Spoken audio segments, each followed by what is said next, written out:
Olá, hoje a gente vai falar sobre análise de agrupamento, ou análise de cluster. Qual que é a ideia de análise de cluster? Então deixa eu começar falando do ponto de vista matemático, ou estatístico, que a gente quer fazer, e depois eu vou dar alguns exemplos de aplicação, tá? Então vamos dizer que a gente tem aqui observações e duas covariáveis, né? Então cada ponto aqui é uma observação, e a gente está mostrando o valor da covariável 1, covariável 2. O que a análise de cluster quer fazer é basicamente agrupar essas observações. Então, por exemplo, eu quero dizer, olha, aqui eu tenho um grupo que eu vou chamar de C1 e aqui eu tenho outro grupo que eu vou chamar de C2. Tá? Então, eu quero fazer um agrupamento das minhas observações. Né? Formalmente, o que é um agrupamento? Né? É uma partição da nossa amostra. Então, a gente tem uma amostra de tamanho N e o que a gente quer fazer é definir subconjuntos dessa amostra, K subconjuntos, eu estou assumindo que o K é fixo, nesse meu exemplo K é dois subconjuntos. Né? Então, eu quero definir K subconjuntos de modo que a união desses subconjuntos seja a minha amostra inteira. Então, toda observação vai ter que estar em pelo menos um dos subconjuntos. E a interseção entre dois subconjuntos necessariamente é vazia, ou seja, cada observação está no máximo em um subconjunto. Então, no fim das contas, o que eu quero fazer é pegar todas as observações e dividir em grupinhos que são disjuntos. Tá? Esse é o objetivo de uma análise de cluster. E por que eu quero fazer isso? Então, tem vários exemplos, vários problemas em que a análise de cluster nos ajuda, vários problemas em que a análise de cluster é uma forma de resolver. Tá? Então, um exemplo é a segmentação de clientes. Então, vamos dizer que eu tenho um mercado, sou dono de um supermercado, e eu tenho uma lista ali de vários clientes e o que eles costumam comprar. Né? Se eu fizer uma segmentação deles, de forma que dois indivíduos que pertencem ao mesmo grupo, eles são parecidos, né? Então, eu posso intervir especificamente em cada grupo de forma diferente. Então, se eu conseguir determinar que, esses clientes daqui são clientes que, sei lá, vão esporadicamente ao mercado na sexta-feira ou no sábado para fazer compras de comidas gourmet, sei lá.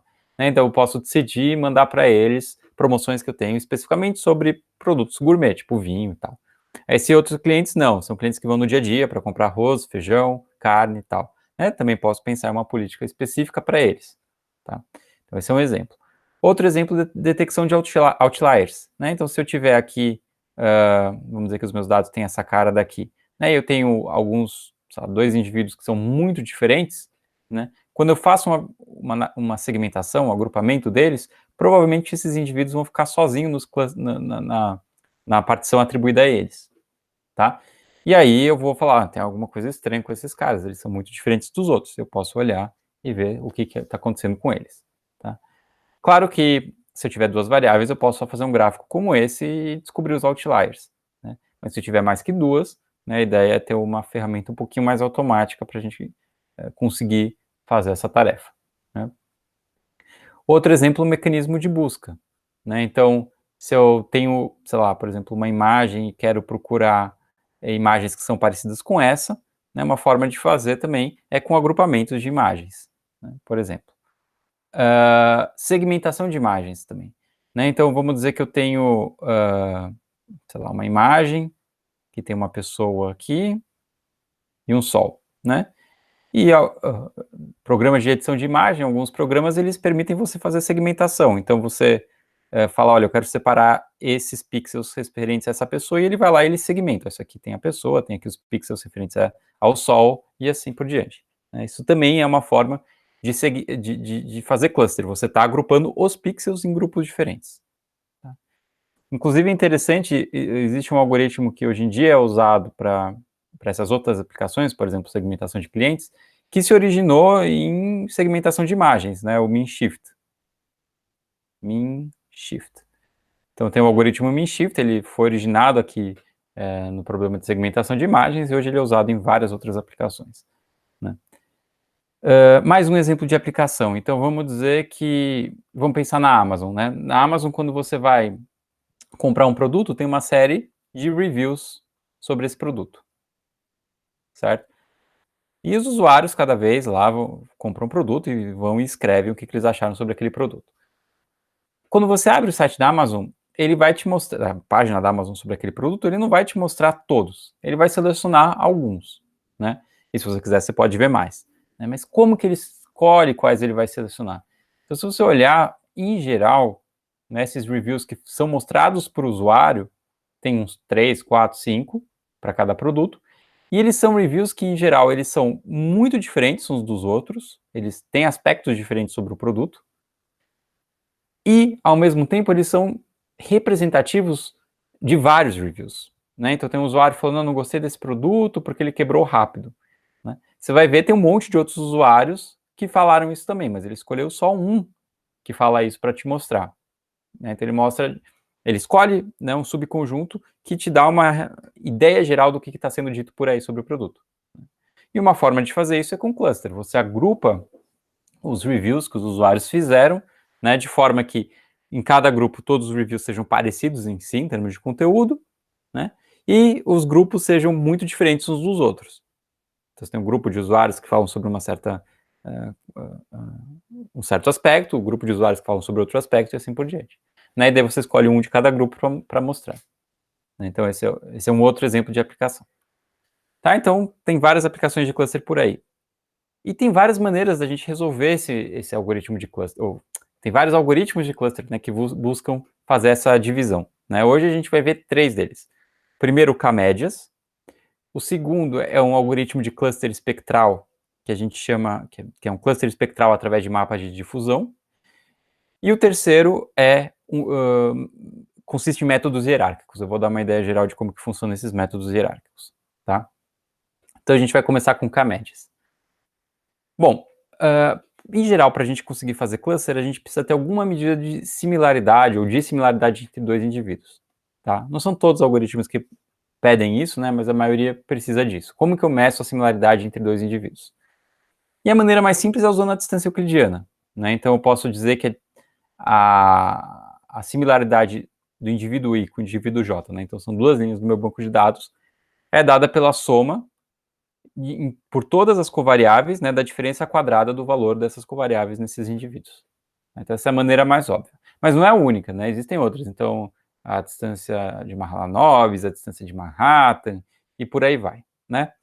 Depois de falar do K-médias, a gente vai ver uma outra distância, que é a distância de difusão.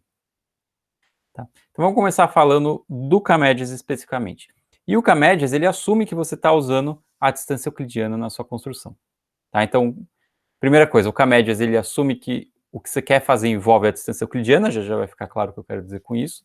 E segundo, ele assume que o K está fixo. Você escolhe o K que você quer usar. Eu quero, por exemplo, 3 grupos para esses dados. Então, o K está fixo. Tá? E como é que funciona o K-médias? Então, o interessante do K-médias é que, diferente de muitos outros algoritmos de cluster, ele tem um objetivo, uma função objetivo clara. E o problema de clustering, de fazer o cluster, se resume a minimizar essa função objetivo.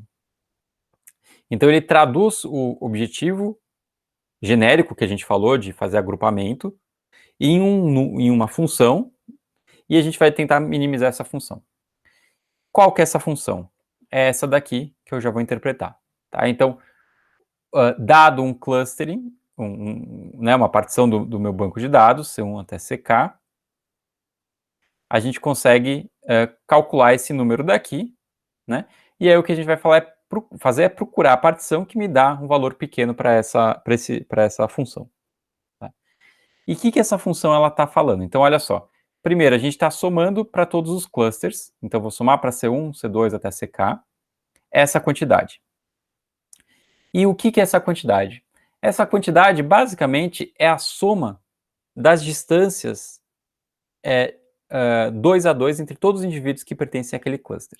Então, se eu tiver, vamos dizer, 3 observações aqui e 3 aqui, essa quantidade basicamente esse aqui vamos dizer que é o C1, e aqui é o C2.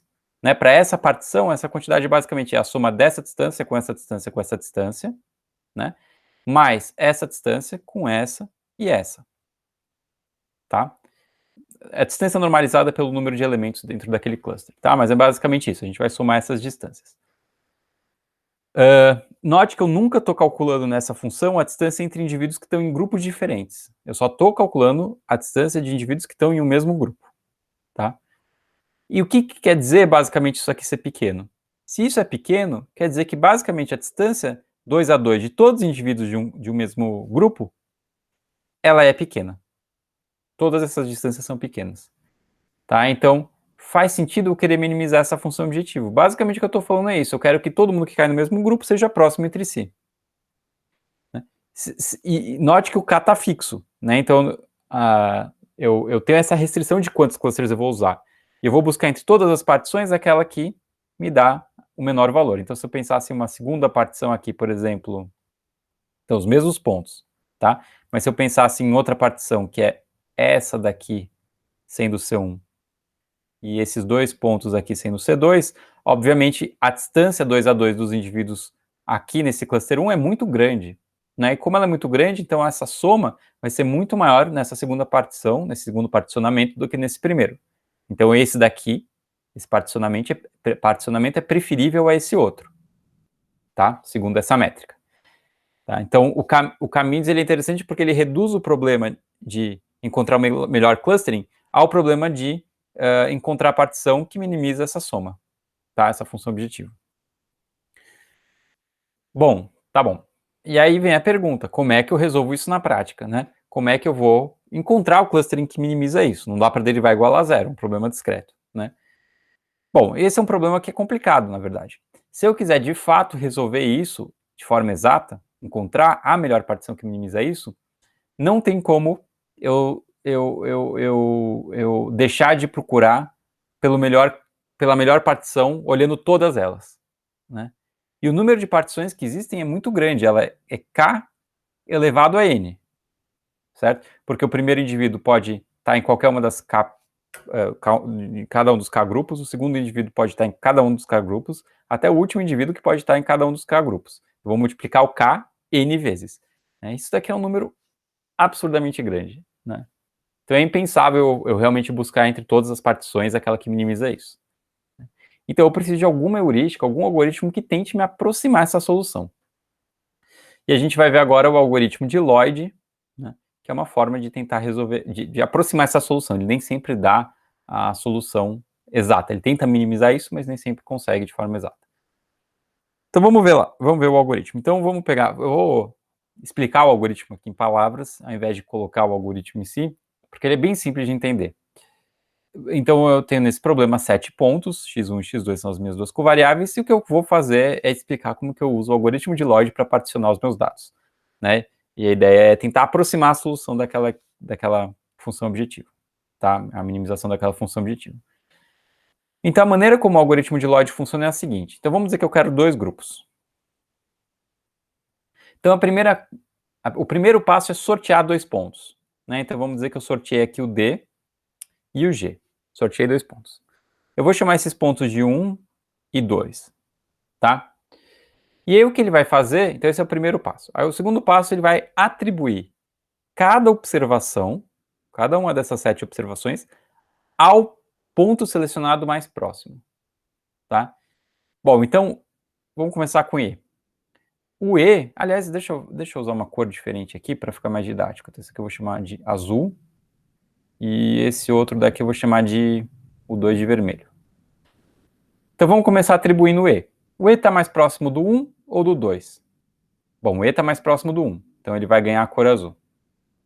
O D está mais próximo do 1 ou do 2? Ele está mais próximo do 1, ele é 1, né? Então ele vai ganhar a cor azul. Tá? Agora, o G está mais próximo do 1 ou do 2? Do 1, então ele vai ganhar a cor vermelha. Tá? O F, mais próximo do 1. O B, mais próximo do 2. O B está mais próximo do 2. O A está mais próximo do 2. O C está mais próximo do 2. É isso. Então, selecionei dois pontos aleatoriamente e atribuí cada uma das observações ao ponto mais próximo. Então, agora eu tenho o primeiro, digamos, candidato a clustering, que seria juntar o D com E e depois juntar o G com F, com B, com A, com C. Esse é o primeiro passo. Segundo passo. Então, esse foi o passo de atribuição. Agora eu venho no segundo passo, que é recalcular 1 e 2. Como que eu vou recalcular 1 e 2? Então, eu vou deixar... Oh, apaguei tudo e não dá para voltar. Eu vou deixar o 1 e o 2. Antes o 1 era esse cara e o 2 era esse cara. Eu vou começar a calcular, eu vou recalcular 1 como sendo o centroide, né, o centro de massa, de todas as observações que caíram no grupo 1. Tá? Então as observações que tinham caído no grupo 1 eram essas duas. E agora eu vou recalcular o centro 1, que antes era o D, como sendo a média dessas duas. O centro de massa, tá? Então ela vai passar a ser mais ou menos aqui. Esse aqui vai ser o meu novo 1. Tá? Eu criei um novo ponto, que é o novo 1, que é esse cara daqui. Mesma coisa para o outro. Eu tinha o grupo vermelho, que era basicamente com esses indivíduos daqui. Eu vou calcular o centro de massa desses pontos, que deve ser algo, sei lá, por aqui. Tá aqui 2. Tá? Ele deve cair mais para cá, deve ser por aqui. Tá? E aí, de novo, eu fiz isso. E aí eu itero de novo. Eu tenho agora o centroide 1, tenho aqui o centroide 2, e vou refazer o passo de atribuição. E depois eu recalculo o centro. Daí eu faço reatribuição e por aí vai. Né? Então, deixa eu mostrar na figura que eu tenho pronta, para não ficar impreciso, o que vai acontecer nesse exemplo. Então, tá aqui. Né? Então, eu comecei escolhendo na interação 0 o centro como sendo D e G, então centro 1 e 2, está ao contrário o nome 1 e 2 do que eu tinha usado no slide anterior, né? E atribuir a 2 todo mundo que está mais próximo dele, que são os pontos azuis, e a 1 todo mundo que está mais próximo dele, que são os pontos vermelhos. Aí recalculo o centro. Quando eu recalculo o centro, está aqui o centro 1 e o centro 2 recalculado. Tá? E refaço as atribuições. Tá? Então tá aqui. Refiz as atribuições. Quem que está mais próximo do 1? Quem que está mais próximo do 1 vai ser o ponto B. Na verdade, tem um passo aqui que está faltando, né? Aqui as cores não estão de acordo com as atribuições novas, né? Deixa eu fazer as cores certas aqui. Quem que vai estar mais próximo do 2? O E, então ele é azul. O D está mais próximo do 2. O G está mais próximo do 2. E é isso, esses 3 pontos. E quem que está mais próximo do vermelho? Tá? Aliás, e o F também está mais próximo do 2. Esses são os pontos que estão mais próximos do 2. Então eles recebem a cor azul. E quais que são os pontos que estão mais próximos do 1? Esse e esse. Certo? Esses que estão mais próximos do 1 do que do 2. Certo? Então, recalculei os centros no passo anterior, deu aqui 1 e 2. E aí, reatribuo os pontos a esses centros. E agora o que eu vou fazer é recalcular o centro de novo. Né? Então tá aqui o D, E, G e F com as novas atribuições, o B, A e C com as novas atribuições, e aqui estão os centros novos calculados. Então são os centros dos pontos azuis, e esse aqui é o centro dos pontos vermelhos. E aí eu refaço a atribuição. Quando eu refizer a atribuição aqui, nada vai mudar. Né? Esse vai continuar sendo vermelho, esse vai continuar sendo vermelho, esse vai continuar sendo vermelho, esse vai continuar sendo azul, azul, azul, azul. Não muda mais a atribuição aqui nessa interação 2. Tá? Então os centroides também não vão mudar mais. Então o algoritmo parou, ele não vai mais mexer daqui para frente. Ele convergiu. Tá? Então se eu fizer o passo 3, ele vai continuar exatamente igual ao passo 2. Tá? Então acabou. Quando ele para de alterar, acabou. O algoritmo retorna, então, um cluster, que esse aqui vai ser o cluster 2, e o outro cluster, que vai ser o cluster 1. Acabou. Nesse caso, bate com a nossa intuição quem que era o cluster 1 e quem que era o cluster 2. Né? Esses indivíduos estão muito próximos entre si, esses daqui também. E nesse caso, né, se a gente fizer a conta, a gente vai ver que, de fato, essa é a partição que resolve aquela função objetivo que eu coloquei no começo, da soma de quadrados. Então, nesse caso, o algoritmo de Lodge funcionou. Ele me deu o mínimo global. Muito mais rápido do que se eu tivesse buscado, nesse caso, seriam as 2 elevado a 7 possíveis partições. Né? A gente só fez 2 ou 3 passos desse algoritmo iterativo e resolveu esse problema, ao invés de buscar uma entre as 2 elevado a 7 combinações possíveis de partição. Tá? Então, nesse caso, funcionou, ótimo, resolveu o problema de minimização. O que acontece é que nem sempre ele funciona. Né? Em particular, ele depende do ponto inicial, e dependendo do ponto inicial, ele pode te levar a uma outra solução. Né? Então, aqui tem um algoritmo para quem quiser ver com calma, está no livro também. Vocês podem olhar com calma como que é que ele funciona. Tá? Mas, basicamente, é alternar entre esse passo de atribuição e a atualização dos centroides. A atribuição de que ponto é cada cluster, pertence a qual é a atribuição de que ponto está mais próximo de cada centroide e a atualização dos centroides uma vez que você fez a atribuição. Né? Então você fica iterando entre esses dois. Bom, então o algoritmo de Lodge ele funcionou no caso anterior, mas nem sempre ele funciona. E tem aqui um exemplo que eu peguei da Wikipédia em que não funcionou. Tá? Então aqui o algoritmo foi rodado com k igual a 4, em algum momento ele chegou nessa situação e dessa situação ele não vai sair. Nunca. Por quê? Se a gente olhar cada ponto aqui, o que está mostrado aqui nessa figura, basicamente é que ponto está associado a cada centroide, né? Então os pontos verdes estão associados a esse daqui, os pontos vermelhos a esse, os pontos marrons a esse daqui e os pontos roxos a esse daqui. Então a atribuição não vai mais mudar, quer dizer, a atribuição está feita, né? E os pontos que estão mostrados são justamente os centroides. Então, como a atribuição corresponde justamente aos centroides que estão mostrados aí, o algoritmo ele parou, ele não vai mais rodar, né? Se eu fizer um passo novo de atribuição, vai continuar isso. Se eu calcular os centroides, continua sendo isso. Ele não roda, ele não tem mais para onde ir. Então, ele não conseguiu chegar na solução que parece mais razoável para esse problema, que seria colocar esse como sendo um cluster, isso como sendo o segundo, esse terceiro e esse o quarto. E que seria, de fato, a solução que minimizaria a soma de quadrados que a gente viu anteriormente. Tá? Então, nesse caso, o algoritmo de Lloyd não funcionou.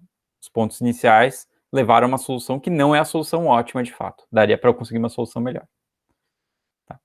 Como que a gente resolve isso? Então, tem duas maneiras. Tem duas principais maneiras.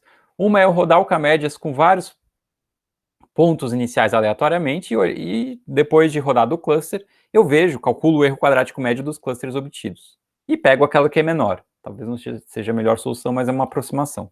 Certo? Então eu rodo, sei lá, 10 vezes o K-médias, com pontos iniciais aleatórios diferentes.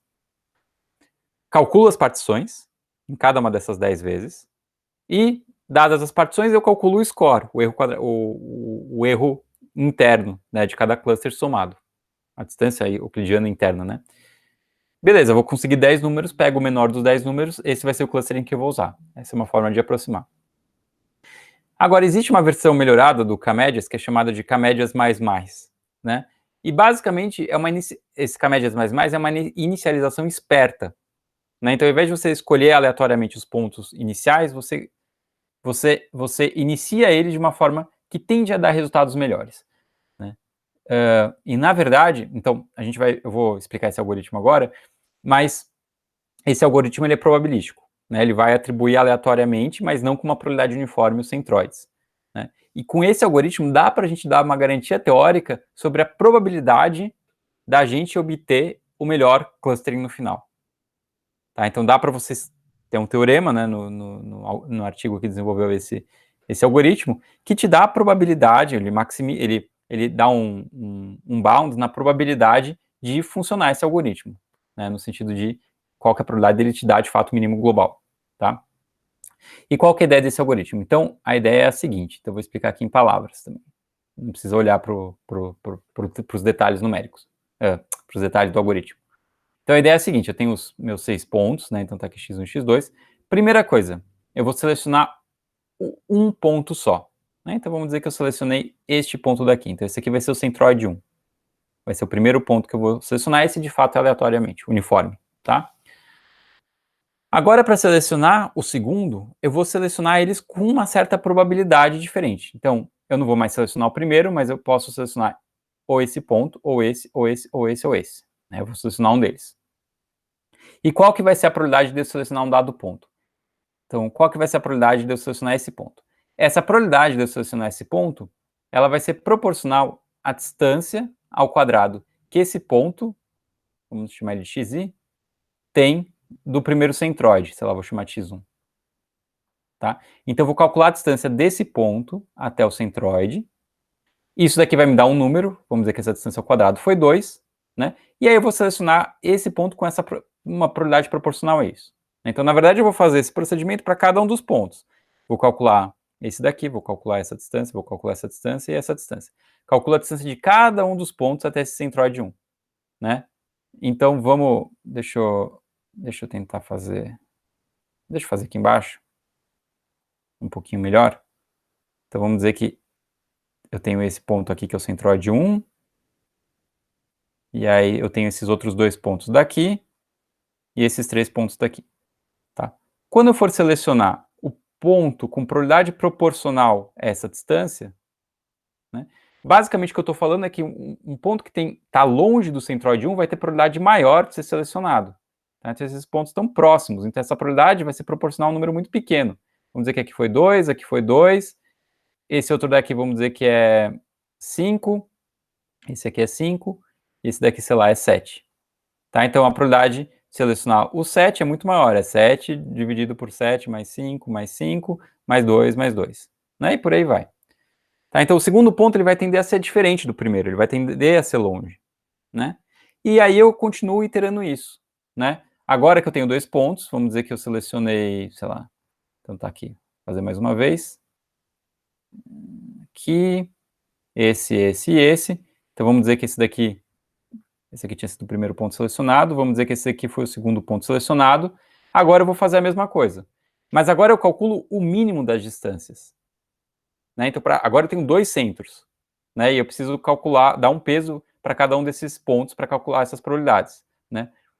A probabilidade vai ser basicamente a menor das distâncias. Então, então eu vou calcular essas duas distâncias, e agora a probabilidade vai ser proporcional à menor delas.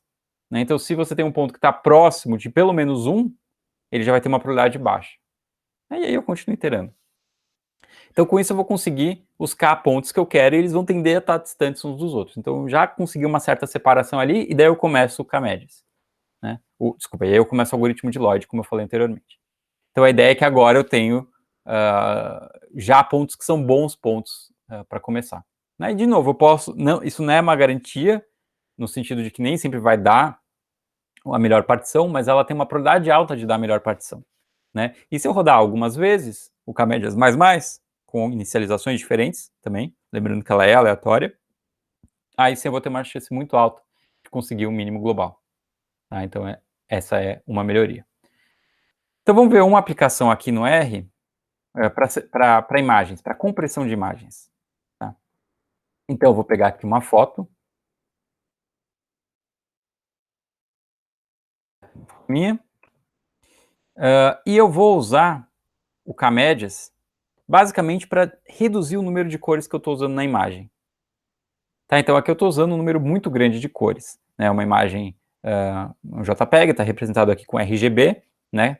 Eu tenho, então, essas 3 matrizes, uma referente a vermelho, uma referente a verde, outra referente a azul. E o que eu vou fazer, primeira coisa, é transformar essa imagem em um data frame. Então, esse data frame ele vai ter, olha só. Vou dar um tidyverse aqui.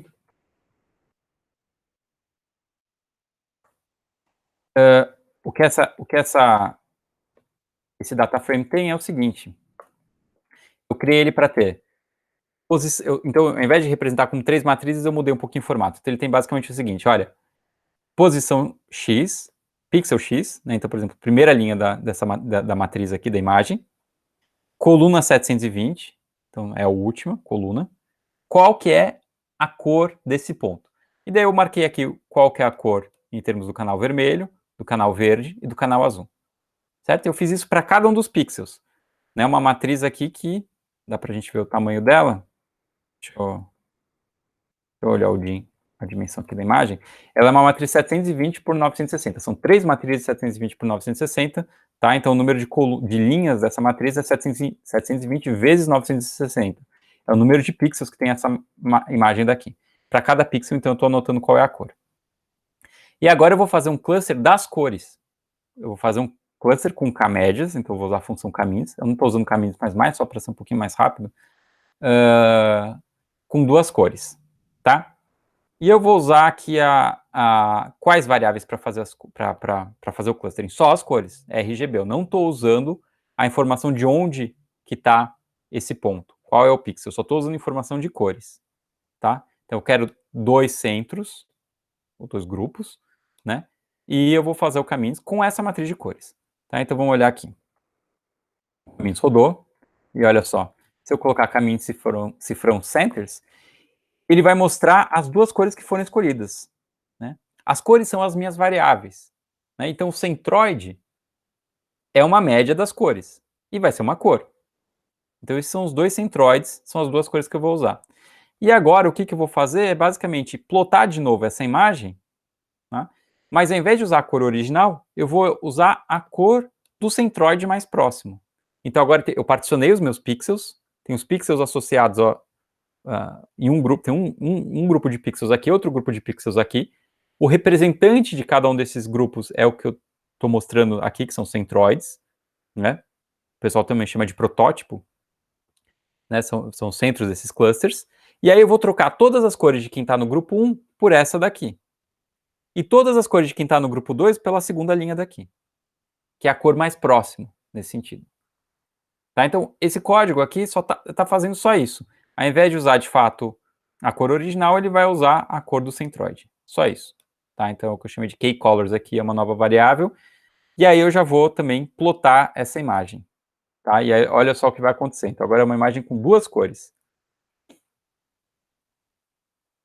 Isso é usado, por exemplo, versões mais sofisticadas disso, para compressão de imagens. Porque agora, ao invés de armazenar todas as possíveis cores, né, que é um quase contínuo aqui, da matriz original, né, agora eu só vou precisar armazenar duas cores. Então, eu consigo armazenar essa imagem com muito menos gasto de memória do computador. Né, eu preciso de muito menos espaço para armazenar ela. Tá? Claro que eu vou perder resolução, vou perder um pouco da qualidade, no sentido de que ainda não plotou. Ele vai perder um pouquinho da... Ele vai perder, né? Ele vai agora tá mais simples, só vai ter duas cores. Né? Eu peguei o extremo de simplificar ao máximo. Mas a ideia é que eu não estou escolhendo duas cores aleatoriamente, eu estou escolhendo duas cores que são, de certa forma, representativas, porque são as médias dos centroides. Tá aqui. Tá? Então são duas cores. Deixa eu já ir rodando o próximo. São duas cores, né? Então ele dá para ver que é a mesma imagem, mas é claro que não ficou muito legal, tá? Agora vamos fazer a mesma coisa com 5 cores para ver o que acontece. Vamos lá.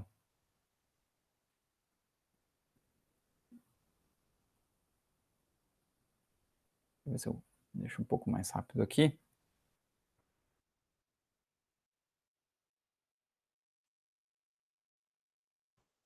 Aí. Aí depois a gente vai fazer a mesma coisa com 20 e assim por diante. Mas eu já vou pular, como está meio devagar, eu já vou pular para 200.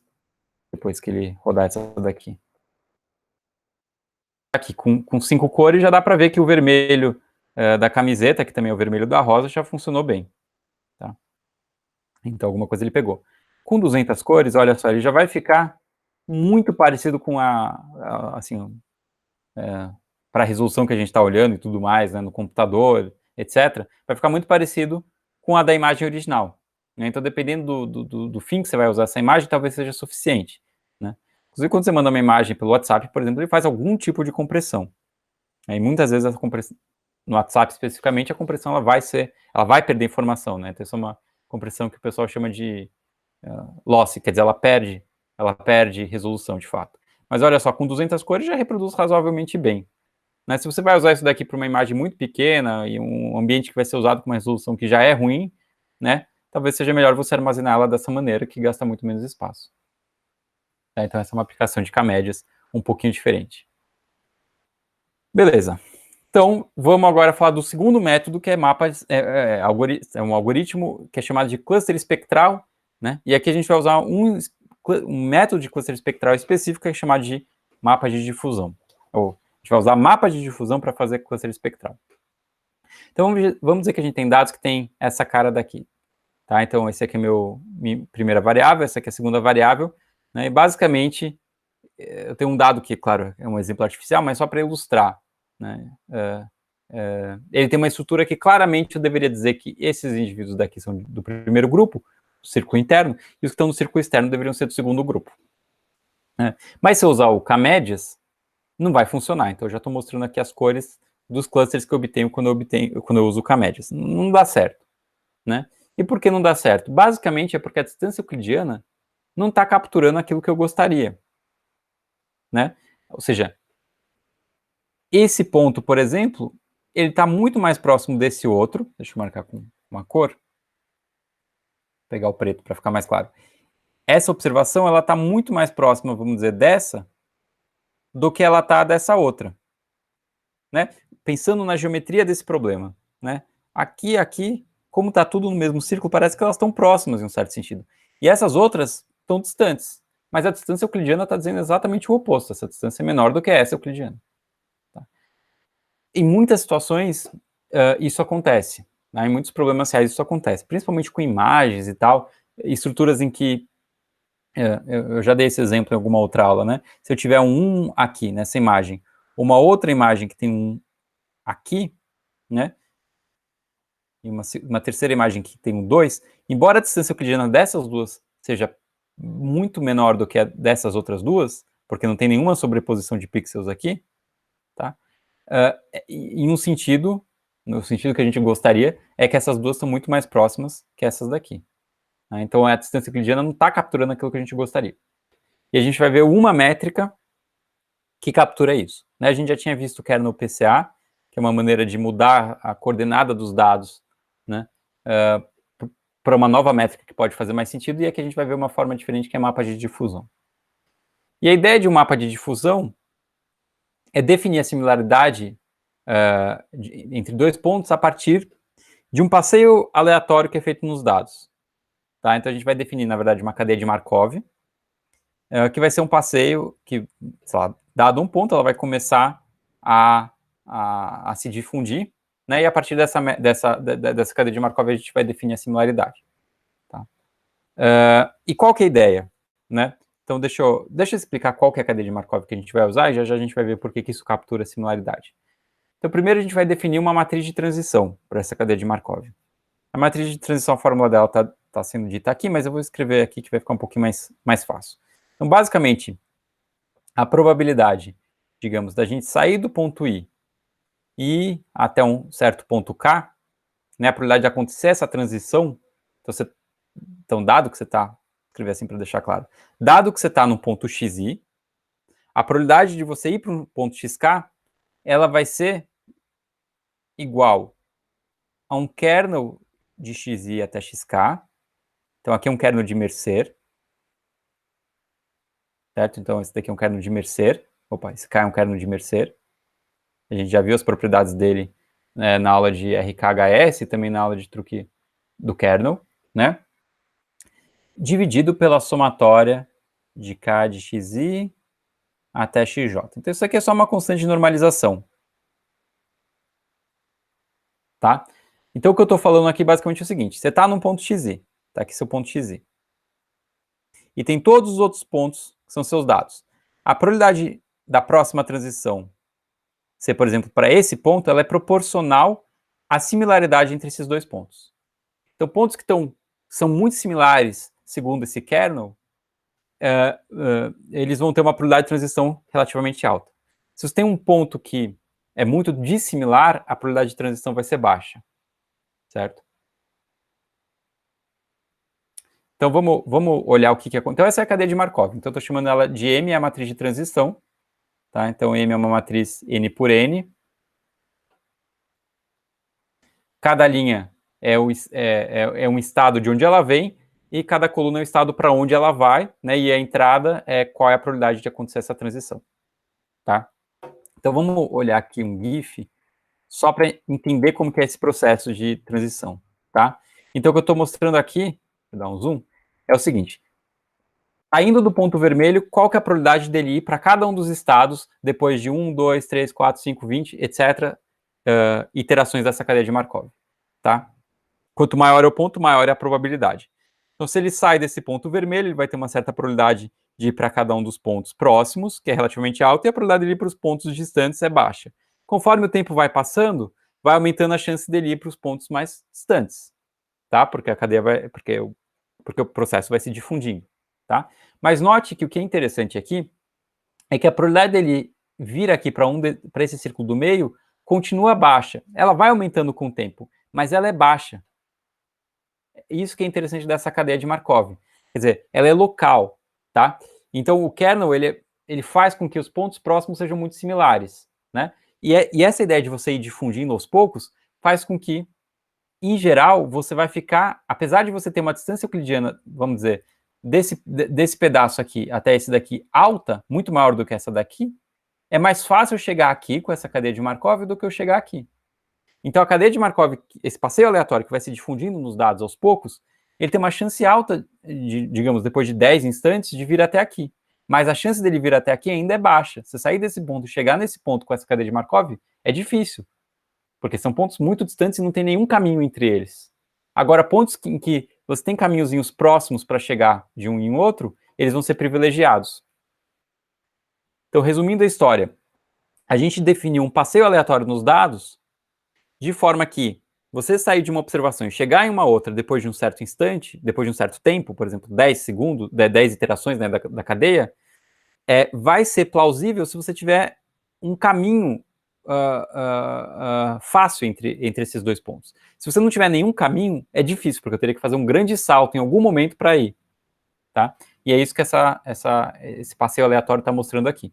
Deixa eu mostrar a mesma coisa saindo para um ponto interno. Tá? Então agora eu estou saindo de um ponto aqui que está no meio do círculo. Ele está saindo aqui, mesma coisa, ele vai se difundindo aqui dentro, né? Existe uma chance dele ir para os outros pontos, na verdade ela está aumentando, se a gente focar aqui, né, em um dos pontos, ela começa a aumentar depois de um certo tempo também, mas ela é muito maior de eu ficar aqui dentro desse círculo. Tá? Então, resumindo tudo que eu falei aqui, eu defini uma cadeia de Markov a partir de um certo kernel, né? Então esse é um conceito importante, eu tenho que usar um kernel que mede a similaridade, né? A gente viu alguns exemplos, tipo kernel gaussiano e etc. E a ideia da cadeia de Markov agora, a partir dela, né, a gente vai definir uma métrica. Então agora, a partir dessa cadeia de Markov, a gente vai definir uma distância entre dois pontos que faça sentido, né? Que não é a distância euclidiana. Tá, então, até agora a gente não falou nada de distância. A gente só definiu a cadeia de Markov e eu falei, olha, se você sai desse ponto daqui, se a gente sai desse ponto daqui, a gente está vendo que a cadeia de Markov está se propagando principalmente para os pontos mais próximos, né? O que faz muito sentido. Tá? E agora, a partir disso, a gente vai definir uma distância. Qual que é a distância? Então, está aqui a fórmula da distância. Deixa eu interpretar o que ela quer dizer. Então, a primeira coisa importante para a gente notar é que o t está fixo. O t é o tempo, é o número de interações. Eu tenho que fixar. Na verdade, isso aqui é uma família de distâncias. Para cada t eu vou ter uma distância diferente. Vamos dizer que eu fixei 10. T igual a 10. Tá? Então é como se eu rodasse a cadeia de Markov 10 vezes. Quando que essa distância vai ser baixa? Então vamos esquecer o denominador por enquanto e vamos só olhar isso daqui. Eu estou usando esse símbolo para denotar qual que é a probabilidade da cadeia visitar o espaço A, o estado A, desculpa, né? Então vai ser a nossa observação A, depois de 10 instantes, quando ela sai do estado XI. É isso que esse termo quer dizer. Então seria, qual que é a probabilidade da cadeia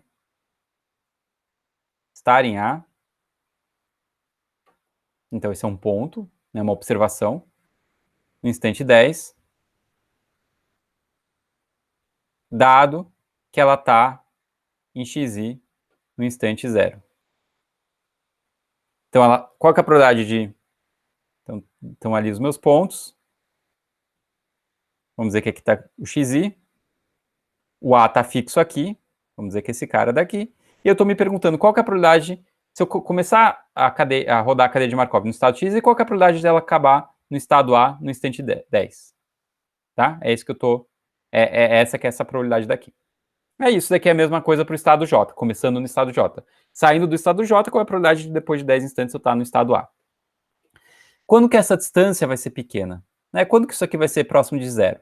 Né? Como todos esses termos são positivos, eu já vou explicar o que é esse denominador. Como esses termos eles são positivos, isso aqui vai ser próximo de zero se todo mundo for próximo de zero. E todo mundo é próximo de zero, basicamente, se esses numeradores forem próximos de zero. E esse numerador é próximo de zero se a probabilidade de eu ir para A começando em XI depois de 10 instantes é aproximadamente a mesma probabilidade que saindo de XJ eu acabe em A depois de 10 instantes. Tá? Então, a distância vai ser próxima basicamente se saindo de XI ou saindo de XJ, então a distância de XI e XJ vai ser próxima de zero, se a probabilidade de eu visitar o A depois de 10 instantes, saindo de XJ, é mais ou menos a mesma que a probabilidade de eu visitar o A saindo depois de 10 instantes. Tá? Então, basicamente, pensando naquela difusão que a gente viu no GIF, dois pontos eles vão estar próximos, segundo essa métrica, se eles têm uma chance alta de visitar todos os estados que eu pensar. Tá? Isso aqui tem que valer para todo A, porque eu estou somando para todos os A's, todas as observações no meu banco de dados.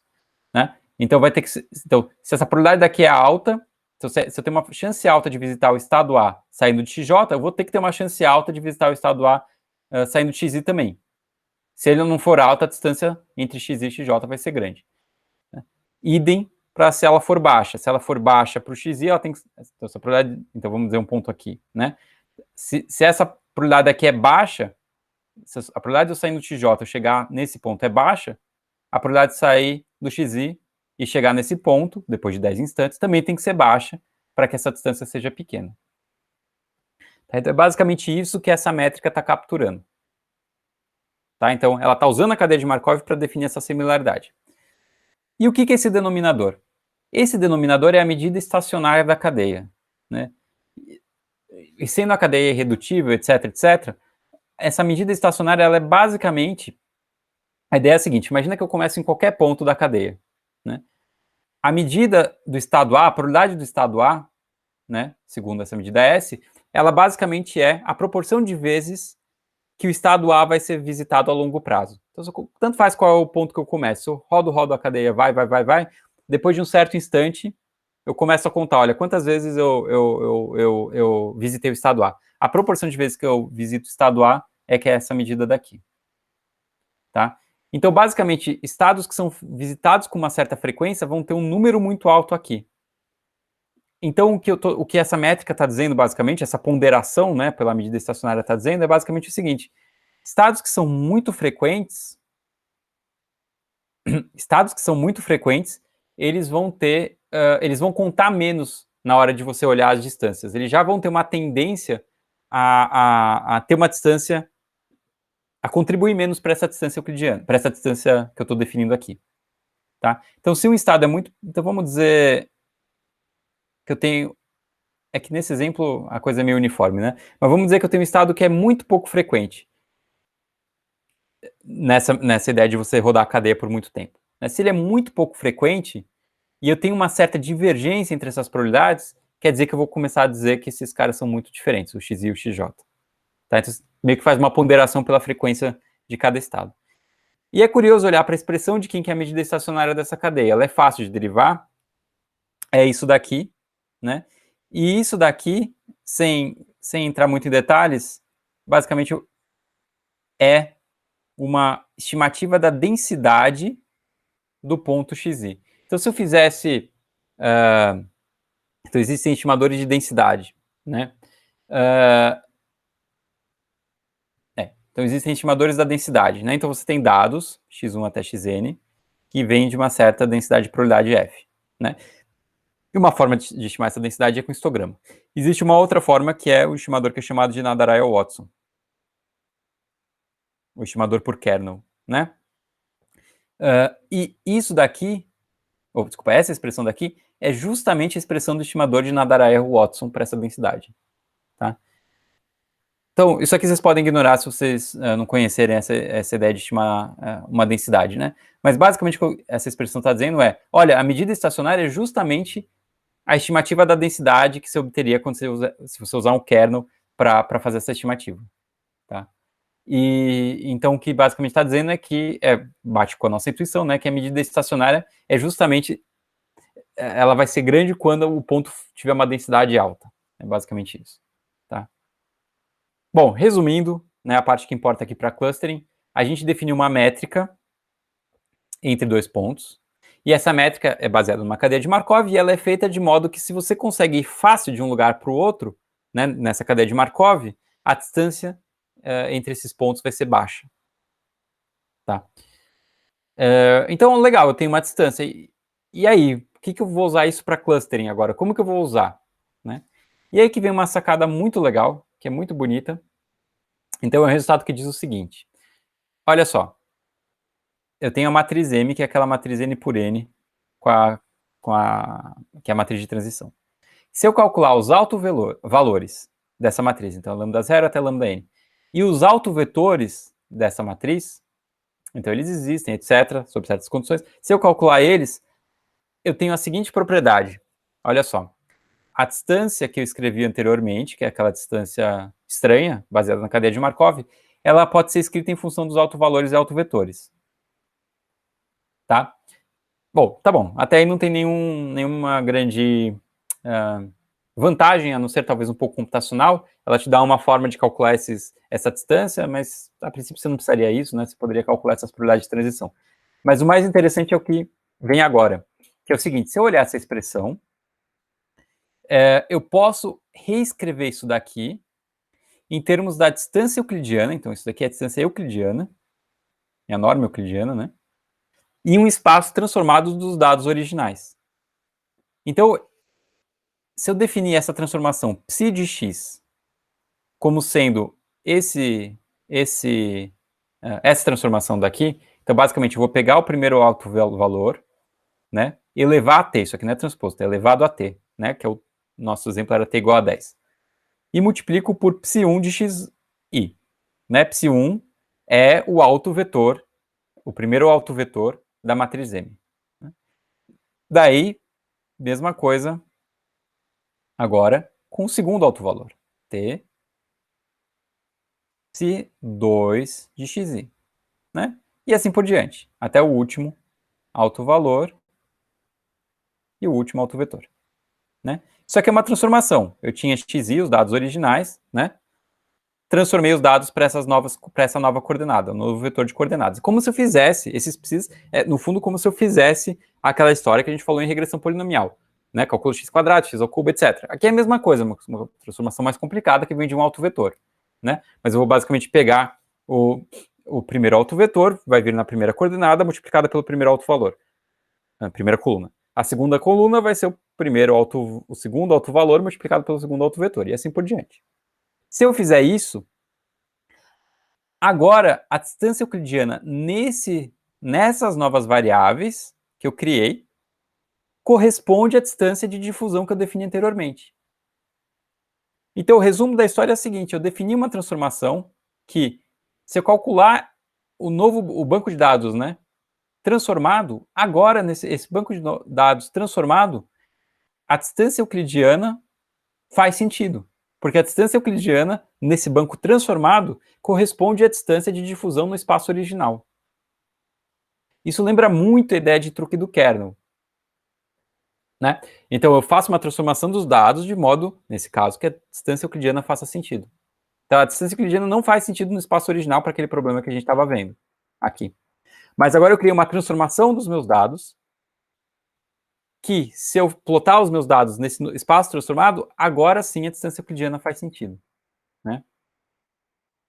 Isso lembra muito a história de mudança de coordenadas que a gente viu quando a gente falou de componentes principais e kernel PCA e etc. Né? No fundo, isso é uma outra técnica de você mudar as coordenadas dos dados. Se eu quisesse, eu poderia ter colocado esse pedaço até agora, né, da aula de hoje, naquele capítulo de mudança de coordenadas, também faria sentido, né? E eu fiz essa mudança, e a motivação dessa mudança de coordenadas específica é criar uma métrica que você consegue fazer a transformação para o espaço em que a métrica euclidiana faça sentido. Então, a métrica no espaço original ela é meio complicada, essa cadeia de Markov, etc. Mas no espaço transformado, definida a partir da cadeia de Markov, mas no espaço transformado, a métrica euclidiana faz sentido porque ela é justamente a métrica dessa cadeia de Markov, definida a partir dessa cadeia de Markov. Tá? Então pode parecer um pouquinho complicado, mas na verdade talvez tenha um outro conceito que tenha que pensar com calma para absorver, mas não é complicado. A ideia é simplesmente eu faço uma transformação dos dados em que a distância euclidiana faça sentido. Então, eu vou falar disso depois para não confundir, mas olha só para mostrar como isso faz sentido, né? Aqui eu estou calculando a distância euclidiana, quais são os pontos mais próximos ao ponto preto, segundo a distância euclidiana. Isso vai dar os pontos em azul, né? Que não faz sentido.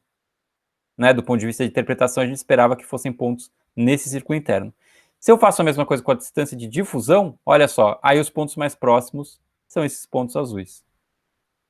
Então esse cara daqui, que é muito distante do ponto preto, do ponto de vista euclidiano, né, esse outro seria muito mais próximo do ponto de vista euclidiano, em termos da distância de difusão, eles são muito próximos. Mesma coisa do lado direito, né? Peguei agora um outro ponto inicial e falei, ó, quem que são os pontos mais próximos desse cara? Pela distância de difusão vão ser esses. Pela distância euclidiana, são esses outros daqui. É uma bola, né?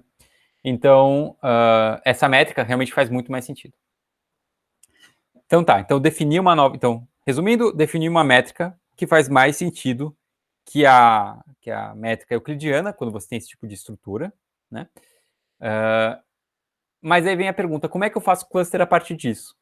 E para fazer cluster a partir disso, aí que vem uma sacada interessante. Ah, eu acabei de reescrever essa métrica estranha em termos de uma métrica euclidiana, né? Então, agora eu tenho uma métrica, agora eu tenho um novo espaço em que a distância euclidiana faz sentido. E se a distância euclidiana faz sentido, eu posso usar o K-médias. O K-médias ele é feito, lembrando de novo, para problemas em que a métrica euclidiana faz sentido.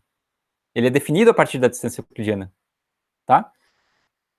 Então agora eu posso usar o K-médias nesse novo espaço. Então eu tenho o X, transformo em psi-x, tenho esse novo banco de dados agora, e agora eu uso o K-médias nesse novo banco de dados. Né? Porque o K-médias é feito para minimizar a distância euclidiana dentro de cada cluster, e a distância, então o que ele vai estar fazendo no fundo é minimizar a distância de difusão no espaço original. Tá? E se eu fizer isso com esse banco de dados, olha só, eu obtenho esse agrupamento aqui, funciona perfeito.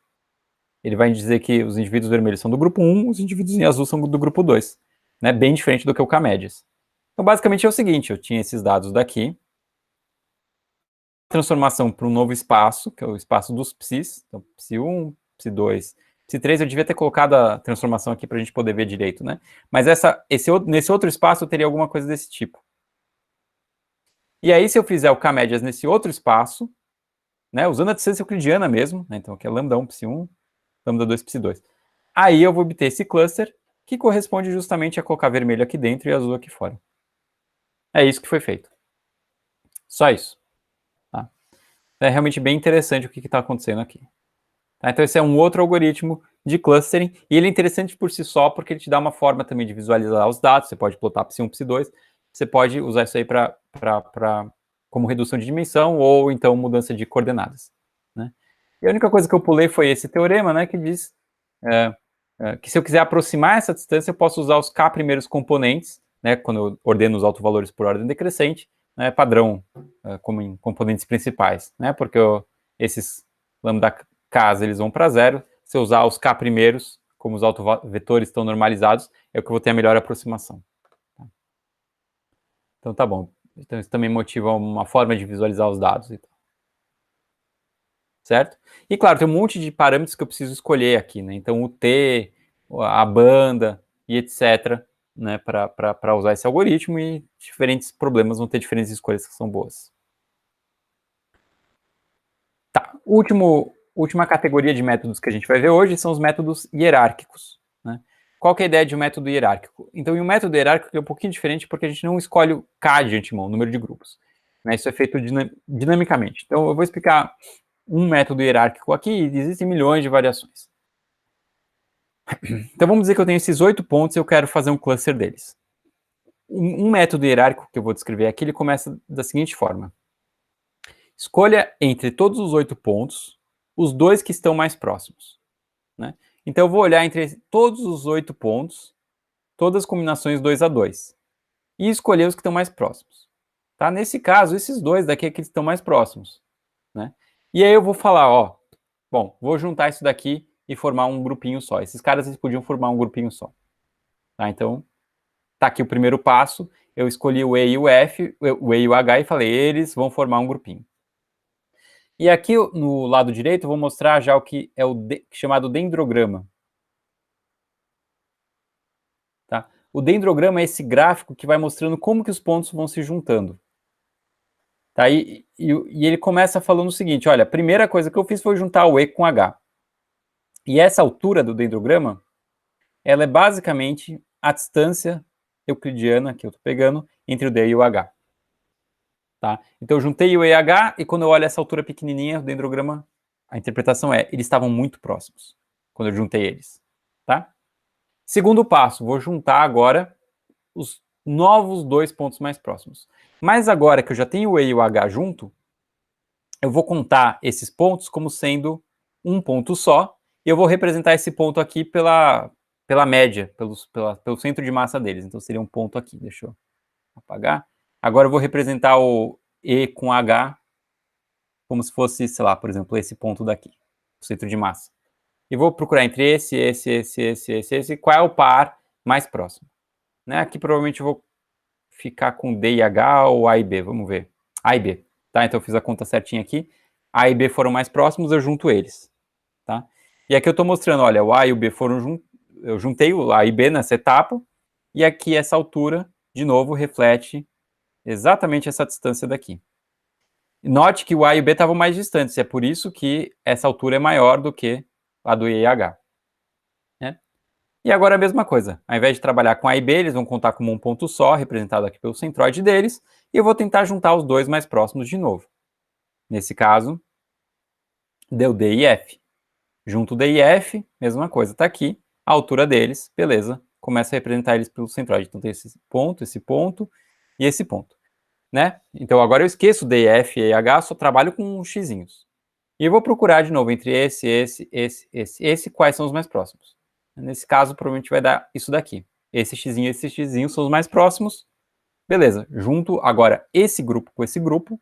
Então juntei o E e o F com D e H, né? E tá aqui a distância que estavam esses dois grupos quando eu fiz essa junção. Tá? E por aí vai. Então eu vou fazendo esse agrupamento assim sequencialmente. Tá? Então no final do processo tem uma estrutura hierárquica que mostra como que são esses agrupamentos. Tá? Então, olhando para isso, eu já sei. Se eu cortar aqui, por exemplo, olha, isso aqui vai me dar dois clusters. Um que tem DH, EH, D e F, e o outro que tem G, C, A e B. Certo? Então, esse é um cluster e esse é outro cluster. Mas eu poderia também escolher cortar um pouquinho abaixo. E aqui, se eu cortasse aqui, eu teria 3 clusters. Né? Então, eu teria esse cluster e esse daqui. O G ficaria sozinho. Então, isso aqui seria um grupo, isso aqui seria outro, isso aqui seria outro. Tá? Então, se eu quiser 3 clusters, tá ali. E se eu quiser 4, corta um pouquinho mais abaixo. A igual a 4, vai me dar 4 clusters. Um é aqui, um é aqui, um é aqui, e o outro é aqui. Então, seria esse e esse. Tá? Então, ele vai hierarquicamente fazendo esse clustering. Faz muito sentido. Tá? Então, isso aqui eu mostrei uma versão de algoritmo de cluster, existem muitas outras. Então, dá para variar em muitas coisas. Então, por exemplo, como que você mede a distância entre dois clusters? Aqui eu mostrei uma versão, né, que é você representar os pontos de um cluster pelo ponto central, e aí você mede a distância entre dois clusters como sendo a distância entre os pontos centrais. Mas tem várias outras. Você poderia pegar a maior das distâncias entre os pontos 2 a 2, poderia pegar a menor, a média, e por aí vai. Né? Tá? E todos esses a gente começou de uma situação em que cada ponto é um cluster só, né, e foi juntando clusters. Basicamente é isso que a gente foi fazendo. Começou com cada um é um cluster e foi juntando os clusters mais próximos, certo? Mas existem outros métodos que fazem exatamente o oposto. Você começa com um cluster grande e aí você vai dividindo em clusters menores. Né? Então, clustering hierárquico é uma família de métodos de clustering, tem muitas variações por aí, né? No R, clustering hierárquico pode ser feito, né, com a função hclust, em que você passa uma matriz de similaridade entre observações ou os dados, depende de como você vai entrar, e aí ele vai te dar o dendrograma. E aí você pode escolher várias configurações de como isso aí vai ser feito. Tá? No livro tem código para fazer isso. Tá? Mas cluster hierárquico é um mundo à parte em que existem vários métodos internos. E existem métodos hierárquicos que usam densidades e por aí vai. Então tem muita coisa por aí. Tá? Então, resumindo a aula de hoje, né, a gente viu 3 métodos para fazer clustering. De novo, é um método não supervisionado, então qual é o melhor vai depender como que você mede o quão bom o método é ou não, vai depender muito da aplicação. Né? Então, os 3 que a gente viu, os 2 primeiros, né, eles usam um K de antemão, e depois a gente viu o terceiro, que não, você tem liberdade depois para escolher qual K que você vai usar. É como as pessoas fazerem uma coisa meio misturada, que você pode começar aqui com um dendrograma, para ter uma noção do K e depois ir para o K-MEDIS, ou alguma variação dessas, né? Também depois é importante interpretar os clusters, né? Uma vez que você obteve o cluster, a gente fez só exemplos simples, né? Em que visualmente você consegue ver o que está acontecendo, mas na prática, você interpreta cada cluster que você obteve, você de alguma maneira tenta resumir as informações das observações que caem ali dentro, né? Você pode fazer gráficos, você pode juntar clustering com redução de dimensão para conseguir visualizar também, né? Você poderia, por exemplo, fazer componentes principais, plotar os componentes principais e fazer o agrupamento, né? Ou visualizar se o agrupamento é bom ou não, e por aí vai, né? Tem um mundo aí para ser explorado, tá bom? Obrigado.